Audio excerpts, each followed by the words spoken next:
What made a 7.8 magnitude Turkey-Syria earthquake so deadly? Scientists revealed the real reason. The Earth is an unpredictable planet that can shake and rattle us at any given moment. From tiny tremors to massive quakes, earthquakes can strike with little to no warning, leaving behind a trail of devastation and destruction. One of the deadliest earthquakes shook the border of Turkey and Syria in February 2023, with a magnitude of 7.8. The earthquake caused buildings to collapse, roads to crumble, and people to flee in terror. But what made this earthquake so deadly? In this video, we'll take a closer look at the science behind the Turkey-Syria earthquake and reveal the real reason why it was so devastating. But before moving ahead, please make sure to subscribe to the channel and press the bell icon. In the early hours of 6 February 2023, a massive earthquake struck southeastern Turkey, near the Syrian border, unleashing widespread devastation across the region. The quake was of magnitude of 7.8 on the Richter scale, classified as major by experts, and was followed by a series of aftershocks, including one which was almost as powerful as the initial quake. To understand why this earthquake was so deadly, we need to first understand the geological makeup of the region.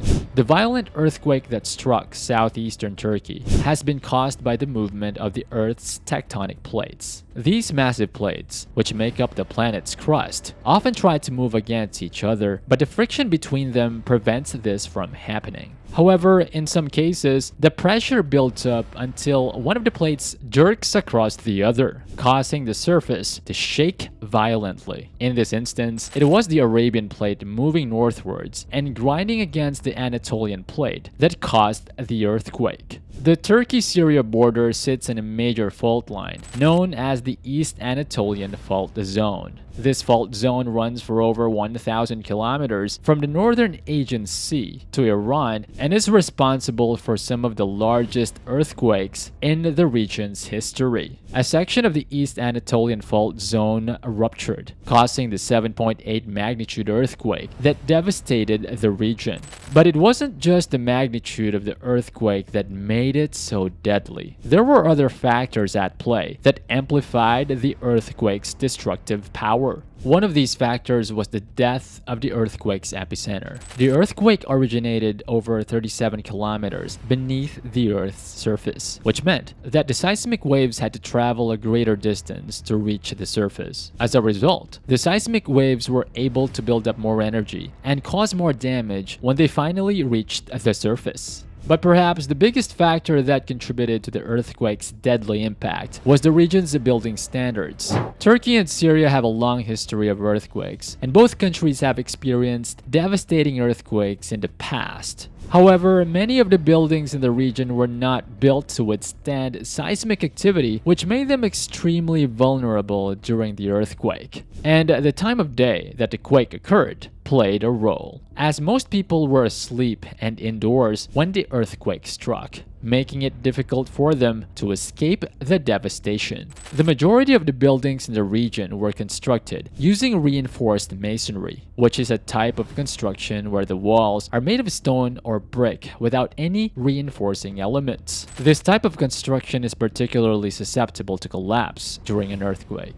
and it was responsible for the majority of the fatalities during the Turkey-Syria earthquake. The impact of the earthquake was catastrophic, with tens of thousands of people losing their lives and countless others injured. The region, which has not experienced a major earthquake in over 2 centuries, was caught unprepared for the disaster, and its buildings and infrastructure were unable to withstand the forces of nature unleashed by the earthquake. Additionally, the region's infrastructure was found to be patchy and, in some areas, poorly constructed, which made it harder for rescue workers to reach those affected by the earthquake. In the aftermath of the earthquake, rescue and recovery efforts were underway to locate survivors and provide aid to those affected by the disaster. Professor Joanna Four Walker, the head of the Institute for Risk and Disaster Reduction at University College London, highlighted the rarity of earthquakes of this magnitude. With only a few occurring in the past decade, she also noted that the level of preparedness for such a disaster was likely to be lower in a region that has not experienced a major earthquake in over 200 years, making the impact of the quake even more severe. As the affected communities begin to pick up the pieces and rebuild their lives, it is clear that the earthquake has left a lasting impact on the region, underscoring the importance of investing in disaster preparedness and infrastructure to mitigate impact of natural disasters. To measure the intensity of an earthquake, scientists use a scale called the moment magnitude scale, which has replaced the outdated Richter scale. The number assigned to an earthquake represents a combination of the distance the fault line has moved and the force that moved it. A tremor with a magnitude of 2.5 or less cannot usually be felt, but can be detected by instruments. Earthquakes of up to 5 on the scale are felt and cause minor damage, while those above 7 are classified as major and can cause serious damage. Anything above 8 is considered catastrophic and can completely destroy communities at its center. The friction between tectonic plates has caused many devastating earthquakes in the past, including a 7.4 magnitude quake in 1822 that resulted in over 7,000 deaths in the city of Aleppo alone.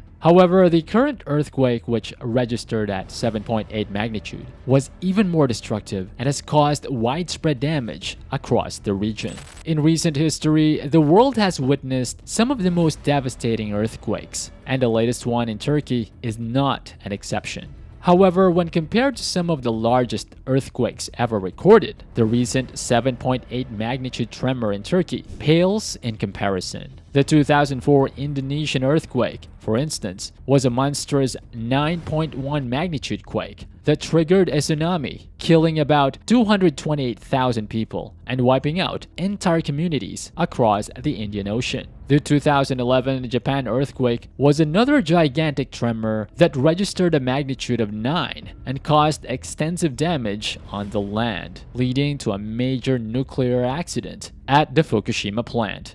The largest earthquake ever recorded was a 9.5 magnitude quake that struck Chile in 1960. As the region continues to recover from the devastating earthquake, it is clear that more needs to be done to improve infrastructure and disaster preparedness to prevent such tragedies from happening in the future. Unfortunately, the people of Turkey still face significant challenges ahead. According to Ilan Kelman, a researcher who studies disasters and health at University College London, the likelihood of major aftershocks causing more damage remains high in the coming weeks and months. Moreover, the weather forecast for the region indicates a drop in temperature below freezing, which poses a grave threat to those trapped in the rubble, potentially leading to death from exposure. The people of Turkey must brace themselves for the possibility of additional quakes and aftershocks and take precautions to mitigate the adverse effects of the disaster. So, the Turkey-Syria earthquake was a devastating event that claimed the lives of over 40 people and left thousands homeless. While the earthquake's magnitude played a role in its destructive power, it was the combination of factors such as the depth of the epicenter, the region's geology, and the poor building standards that made it so